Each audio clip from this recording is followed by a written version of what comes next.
जय हिंद दोस्तों, वंदे मातरम। पश्चिम बंगाल की सियासत में एक बार फिर से सांप्रदायिक ध्रुवीकरण का काला बादल मंडराने लगा है।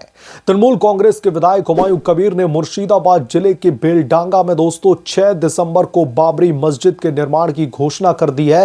ये कोई साधारण धार्मिक आयोजन नहीं, बल्कि एक ऐसा बयान है जो अयोध्या के ऐतिहासिक घावों को कुरेदने का प्रयास करता नजर आता है। दोस्तों, भारतीय जनता पार्टी की वरिष्ठ नेता उमा भारती ने इस पर मुख्यमंत्री ममता बनर्जी को खरी खोटी सुनाते हुए साफ तौर पर चेतावनी दे दी है। एक तरीके से अल्टीमेटम जारी कर दिया है। बाबर के नाम पर बनी कोई इमारत का वही हाल होगा जो अयोध्या में साल 1992 में हुआ था। दोस्तों, यह बयान न केवल टीएमसी की विभाजनकारी राजनीति का पर्दाफाश करती है, बल्कि ममता सरकार की अल्पसंख्यक तुष्टीकरण की नीति को भी आईना दिखाता है। क्या ममता बनर्जी अपनी सत्ता बचाने के लिए बंगाल के शांतिपूर्ण माहौल को दांव पर लगा देंगी? जिस तरीके से उनके नेता ये बयानबाजी कर रहे हैं कि अब पश्चिम बंगाल में हम बाबरी मस्जिद का निर्माण करवाएंगे, दोस्तों ये सवाल आज पूरे देश के समक्ष खड़ा हो चुका है। मुर्शिदाबाद जिले को बेलडांगा, जो कभी शांतिपूर्ण हिंदू मुस्लिम सह अस्तित्व का प्रतीक रहा है, आज टीएमसी की राजनीतिक महत्वाकांक्षाओं का शिकार बन चुका है। दोस्तों, विधायक हुमायूं कबीर ने एक सार्वजनिक कार्यक्रम में घोषणा की कि 6 दिसंबर को वही तारीख जब 1992 में अयोध्या में बाबरी मस्जिद का विध्वंस हुआ था, पर वहां पर बाबरी मस्जिद का निर्माण शुरू किया जाएगा। ये टीएमसी के नेता और ममता बनर्जी के नेता कह रहे हैं। उन्होंने कहा कि इसमें बड़ी संख्या में अल्पसंख्यक समुदायों के धर्म गुरुओं को आमंत्रित किया जाएगा। और यह बयान दोस्तों सुनकर के किसी को भी हैरानी नहीं होनी चाहिए, क्योंकि टीएमसी ने हमेशा से ही ऐसे विवादास्पद कदम उठा करके अपनी वोट बैंक को मजबूत करने की कोशिश की है। लेकिन दोस्तों, इस बार ये सीधे सीधे राष्ट्रीय एकता और सांप्रदायिक सद्भाव पर हमला है। इस बार सीधे सीधे ममता बनर्जी के नेता और टीएमसी हिंदुत्व के एजेंडे पर सीधे तौर पर कटाक्ष कर रही है। क्या यह संयोग है कि कबीर ने ठीक 6 दिसंबर की तारीख को चुना? बिल्कुल भी नहीं। यह अयोध्या विवाद को फिर से हवा देने की साजिश है, जो साल 1992 की घटना के बाद पूरे देश में भड़की हिंसा को याद दिलाता है। और दोस्तों, 6 दिसंबर की ही तारीख को टीएमसी का नेता चुन रहा है। उस समय तकरीबन जब विवाद हुआ था, तब तकरीबन 2000 लोग मारे गए थे और समाज के ताने बाने को गहरी चोट पहुंची थी। आज जब राम मंदिर का निर्माण हो चुका है और देश आगे बढ़ चुका है, अब टीएमसी क्यों पुराने जख्मों को कुरेद रही है? इसका दोस्तों जवाब साफ है, वोट बैंक की राजनीति।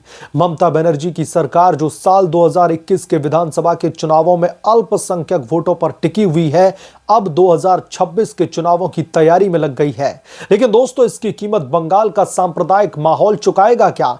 वैसे तो हर बार जब भी बंगाल में चुनाव आते हैं, सांप्रदायिक तनाव हमने देखा है और दंगे भी भड़कते देखे हैं। कबीर जैसे नेता खुले तौर पर बाबर मुगल आक्रमणकारी के नाम पर दरअसल मस्जिद बनाने की बात कर रहा है, और ममता बनर्जी चुप है। दोस्तों, ये चुप भी नहीं बल्कि सहमति का संकेत देता है। भारतीय जनता पार्टी की नेता उमा भारती, जो खुद अयोध्या आंदोलन की प्रमुख शख्सियत रही हैं, उन्होंने इस बयान पर तीखी प्रतिक्रिया दिया। उन्होंने साफ तौर पर यह कहा है कि खुदा, इबादत, इस्लाम के नाम पर अगर मस्जिद बने तो हम उसका सम्मान करेंगे, लेकिन अगर बाबर के नाम से बनी हुई इमारत का वही हाल होगा जो 6 दिसंबर को अयोध्या में किया गया था। ईंटें भी गायब हो गई थी। उमा भारती ने ममता बनर्जी को सलाह दी कि वो ऐसे बयानबाजों पर तुरंत कार्रवाई करें, क्योंकि ये बंगाल और देश की अस्मिता व सद्भाव के लिए सीधे तौर पर खतरा है। याद रहे कि उमा भारती सहित कई भारतीय जनता पार्टी के नेताओं पर बाबरी विध्वंस के मामले में मुकदमा चला था, लेकिन अदालत ने उन्हें बरी कर दिया। आज दोस्तों, वे वही सबक दोहरा रही हैं कि धार्मिक उन्माद का अंत हमेशा ही विनाशकारी होता है। ममता बनर्जी को यह चेतावनी सुननी चाहिए, क्योंकि अयोध्या का इतिहास दोहराना कोई मजाक की बात नहीं है। 1992 की घटना ने न केवल बीजेपी को राष्ट्रीय पटल पर स्थापित किया, बल्कि विपक्षी दलों की कमजोरी को भी उजागर किया था। आज दोस्तों, बंगाल में भी यही हाल होता हुआ दिखाई दे रहा है। टीएमसी की हरकत न केवल हिंदू समुदाय की भावनाओं को ठेस पहुंचा रही है, बल्कि मुस्लिम समुदाय को भी गुमराह करने का काम कर रही है। और ममता बनर्जी की पॉलिटिकल पार्टी का एक नेता इस तरीके का बयान देता है जो सीधे तौर पर ममता के तमाम जो है नीच हरकतों को उजागर करता है। क्या ममता बनर्जी भूल गई कि बंगाल का इतिहास स्वामी विवेकानंद, रविंद्रनाथ टैगोर और नेताजी सुभाष चंद्र बोस जैसा एकता के प्रतीकों से भरा पड़ा है। टीएमसी के तहत बंगाल वसुधैव कुटुंबकम से विभाजन की राजनीति की ओर बढ़ रहा है।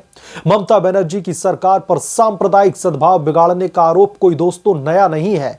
2011 से सत्ता में आने के बाद में टीएमसी ने बार बार अल्पसंख्यक तुष्टीकरण के नाम पर हिंदू बहुमत को नजरअंदाज किया है। याद कीजिए 2021 के रामनवमी जुलूस पर हमले की, जहां पर टीएमसी के कार्यकर्ताओं पर हिंसा के आरोप लगे थे, या फिर हावड़ा में मंदिरों पर हमले की घटनाओं को भी याद कीजिए। अब बाबरी मस्जिद का यह नया अध्याय इस कड़ी में जोड़ने की कोशिश की जा रही है। टीएमसी के नेता हुमायूं कबीर का बयान केवल एक विधायक का नहीं बल्कि पूरी पार्टी की मानसिकता को दर्शाता है, क्योंकि अभी तक इसके बयान पर ममता बनर्जी ने चुप्पी साधी हुई है। ममता बनर्जी को सांप सूंघ गया है। ममता जो खुद मां माटी मानुष का नारा देती हैं, अब मस्जिद मुसलमान ममता की राजनीति पर उतर आई हैं। दोस्तों, ये नीति न केवल असंवैधानिक है बल्कि खतरनाक भी है। संविधान के अनुच्छेद 25 से 28 धार्मिक स्वतंत्रता की गारंटी देते हैं, लेकिन यह स्वतंत्रता विभाजनकारी प्रचार के लिए बिल्कुल भी नहीं है।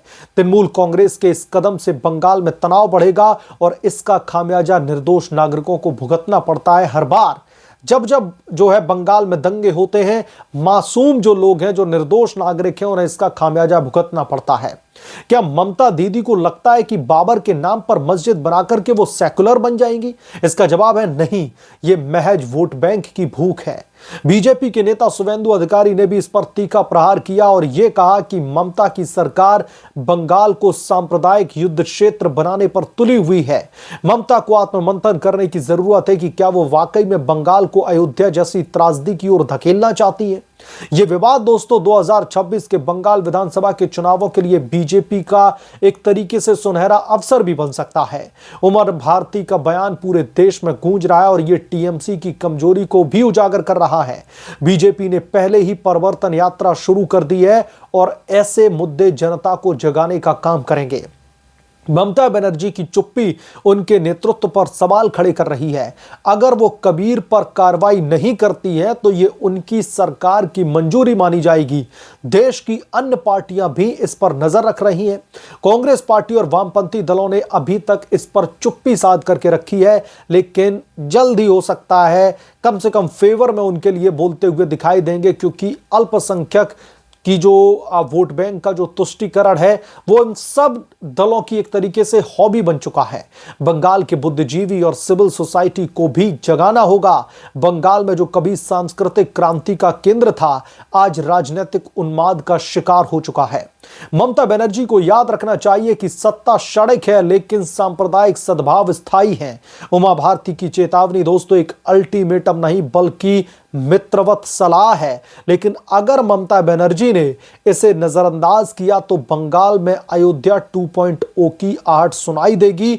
जो ममता बनर्जी के जो नेता हैं जो ये करते हुए दिखाई दे रहे हैं पश्चिम बंगाल के धरातल पर, जो 6 दिसंबर की उन्होंने तारीख को चुनकर के कहीं ना कहीं बाबरी मस्जिद के जो विध्वंसक की जो कहानी है उसके घावों को एक बार फिर से कुरेदने का काम कर दिया गया है। कई हजार लोग जो है इसमें चोटिल हो गए थे, 1000 से 2000 लोगों की इसमें मौत हो गई थी। दंगे भड़क उठे थे, एकदम से सांप्रदायिक माहौल बिगड़ गया था और उस सांप्रदायिक माहौल का एक तरीके से जो है एक सेकंड वर्जन देखना चाहती है क्या ममता बनर्जी? एक ऐसे इतिहास को क्यों दोहराने की एक साजिश रची जा रही है जो खून से लथपथ था, जो विध्वंसकारी था, जो दंगों को भड़काने वाला था? तो मुझे नहीं लगता कि ममता बनर्जी इतनी देरी तक इस पर चुप्पी साध करके उनको रहनी चाहिए थी। हुमायूं कबीर के ऊपर त्वरित कार्रवाई करने की जरूरत है ममता की तरफ से, और लेकिन अगर ममता चुप रहती है इस पर तो समझ लीजिए कि ममता का बिन बोले ही इस बात को लेकर के समर्थन है, और अगर समर्थन है तो बीजेपी के नेता और मध्य प्रदेश की पूर्व मुख्यमंत्री उमा भारती की तरफ से भी अल्टीमेटम कह लीजिए, चेतावनी कह लीजिए, एक मित्रवत सलाह कह लीजिए, यह बता दिया गया है कि अगर आपने ऐसी किसी भी हरकत को अंजाम देने की कोशिश की, अगर आपने एक बार फिर से बाबर को ग्लोरीफाई करने की कोशिश की, तो इसके अंजामों को आप भुगतने के लिए तैयार रहें। उमा भारती ने सीधे तौर पर यह कहा है कि आप मुस्लिम तुष्टीकरण की राजनीति बंद कीजिए।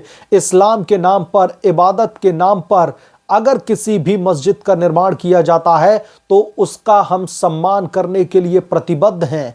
हम उसका सम्मान करते हैं, एक दूसरे रिलीजन को भी हक है इन तमाम चीजों का। लेकिन अगर बाबर को आप ग्लोरीफाई करने की कोशिश करेंगे, बाबर के नाम पर अगर इस मुद्दे को पॉलिटिसाइज करने की कोशिश करेंगे, अल्पसंख्यक तुष्टीकरण की राजनीति करने की कोशिश करेंगे, तो इसके परिणाम भयावह हो सकते हैं। ये उमा भारती की तरफ से सीधे तौर पर ममता बनर्जी के खिलाफ में अल्टीमेटम, चेतावनी, सलाह, कुछ भी कह लीजिए, जारी कर दिया गया है। बहरहाल इस पूरे के पूरे प्रकरण को लेकर के आप क्या सोचते हैं, आपकी क्या राय है, हमें कमेंट करके जरूर बताएं।